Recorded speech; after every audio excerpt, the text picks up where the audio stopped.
Aquí en esta escuela de enfermería pues hemos habilitado 6 plantas. Hay un total de 69 habitaciones con una capacidad de 247 personas, 2 comedores, también hay zona para asistencia sanitaria, asistencia psicológica, trabajo social, el SIF.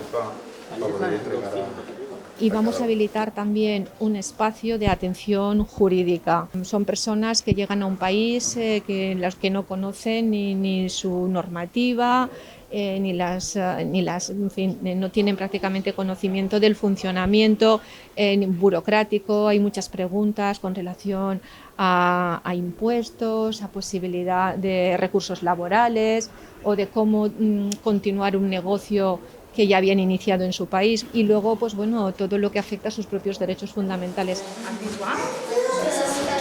Este recurso pues se suma al que, como saben, en colaboración con el Ministerio de Seguridad Social e Inmigraciones, hemos puesto en marcha en Alicante el HAS, que allí hay una capacidad para prácticamente 500 personas, más las 247 aquí. Pues hemos intentado también descongestionar la situación, ¿no?, de escasez habitacional para lo que es el primer recurso.